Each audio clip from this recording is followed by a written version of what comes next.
ಧಾರವಾಡ ಜಿಲ್ಲಾ ಉಸ್ತುವಾರಿ ಸಚಿವರು ಹಾಗೂ ಶಾಸಕರಾದ ಸಂತೋಷ್ ಲಾಡ್ ಅವರು ತಾಲೂಕಿನ ಮಾಚಾಪುರ ಗ್ರಾಮಕ್ಕೆ ಭೇಟಿ ನೀಡಿ ಇತ್ತೀಚೆಗೆ ಸುರಿದ ಆನೆಕಲ್ಲು ಮಳೆಯಿಂದ ಉಂಟಾದ ಭೀಕರ ಹಾನಿಯನ್ನ ಪರಿಶೀಲಿಸಿದರು. ಮಳೆಯಿಂದ ಸಂಕಷ್ಟಕ್ಕೊಳಗಾದ ಜನರಿಗೆ ಸಾಂತ್ವನ ಹೇಳಿ ಧೈರ್ಯ ತುಂಬಿದರು. ಗ್ರಾಮದ ವಿವಿಧೆಡೆ ಸಂಚರಿಸಿದ ಸಚಿವರು ಮಳೆಯಿಂದಾಗಿರುವಂತಹ ಬೆಳೆ ಹಾನಿ ಹಾಗೂ ಆಸ್ತಿ ಪಾಸ್ತಿ ನಷ್ಟದ ಬಗ್ಗೆ ಅಧಿಕಾರಿಗಳಿಂದ ಮಾಹಿತಿ ಪಡೆದರು. ಈ ಸಂದರ್ಭದಲ್ಲಿ ಜಿಲ್ಲಾಧಿಕಾರಿ ಸ್ನೇಹಲ್, ಜಿಲ್ಲಾ ಪೊಲೀಸ್ ವರಿಷ್ಠಾಧಿಕಾರಿ ಗುಂಜನ್ ಆರ್ಯ, ತಹಸೀಲ್ದಾರ್ ಬಸವರಾಜ್ ಹೊಂಕಣ್ಣನವರ್ ಹಾಗೂ ಸಿಪಿಐ ಶ್ರೀಶೈಲ್ ಕೌಜಲಗಿ ಸೇರಿದಂತೆ ಹಲವು ಹಿರಿಯ ಅಧಿಕಾರಿಗಳು ಉಪಸ್ಥಿತರಿದ್ದರು. ಈ ಸಮಯದಲ್ಲಿ ಪಟ್ಟಣ ಪಂಚಾಯಿತಿ ಮುಖ್ಯ ಅಧಿಕಾರಿ ಚಂದ್ರಶೇಖರ್, ತಾಲೂಕಾ ಪಂಚಾಯಿತಿ ಕಾರ್ಯನಿರ್ವಾಹಕ ಅಧಿಕಾರಿ ಪರಶುರಾಮ್ ಸಾವಂತ್, ಸಹಾಯಕ ಕೃಷಿ ಅಧಿಕಾರಿ ಅಮರ್ ನಾಯ್ಕ್ ಉಪಸ್ಥಿತರಿದ್ದರು. ರಾಜಕೀಯ ಮುಖಂಡರಾದ ಬ್ಲಾಕ್ ಕಾಂಗ್ರೆಸ್ ಅಧ್ಯಕ್ಷ ಮಂಜುನಾಥ್ ಕೂಡ ಮುರಳ್ಳಿ, ಹಿರಿಯ ಧುರೀಣ ಬಿವೈ ಪಾಟೀಲ್, ಸಚಿವರ ಆಪ್ತ ಸಹಾಯಕರಾದಂಥ ಹರಿಶಂಕರ್ ಮಠದ್, ಸೋಮಶೇಖರ್ ಬೆನ್ನೂರ್, ಶ್ರೀಕಾಂತ್ ಗಾಯಕ್ವಾಡ್ ಹಾಗೂ ಪಕ್ಷದ ಗ್ರಾಮದ ಪ್ರಮುಖ ಸ್ಥಳಗಳಿಗೆ ಭೇಟಿ ನೀಡಿದ ಸಚಿವರು ತಾಲೂಕಿನ ಪ್ರತಿಷ್ಠಿತ ವಿದ್ಯಾಸಂಸ್ಥೆಯಾದಂಥ ಸೆಂಟ್ ಮೇರಿ ಆಂಗ್ಲ ಮಾಧ್ಯಮ ಶಾಲೆಗೆ ಭೇಟಿ ನೀಡದಿರುವುದು ಶಾಲಾ ಮಂಡಳಿ ಹಾಗೂ ಸಾರ್ವಜನಿಕರಲ್ಲಿ ನಿರಾಸೆ ಮೂಡಿಸಿದೆ.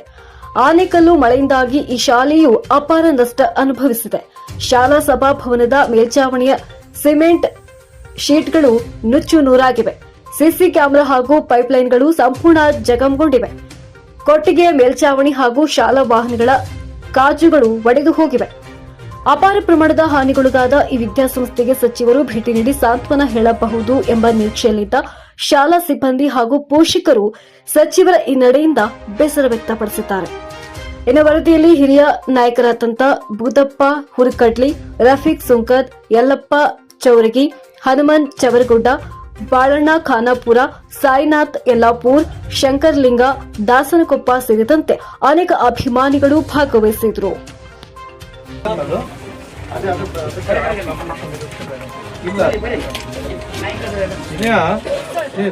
ಇವರಿಗೆ ಅದೇ ಇರೋದಮ್ಮ. ಇಫ್ ಯು ಗೆಟ್ 6,500 rupees, ಬೇರೆ ಏನು ಬೆನಿಫಿಟ್ ಸಿಗಲ್ಲ. ತಗೊಳ್ತಾ ಇಲ್ಲ ಅವರು.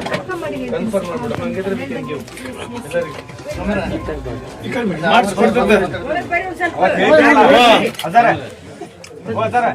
ಅವತ್ತಂದ್ರಲ್ಲ 6,500 ಸಾಹೇಬ್ರಿಗೆ ಡಿಸಿ ಸಾಹೇಬ್ರಿಗೆ ಮಾತಾಡಕ್ಕೆ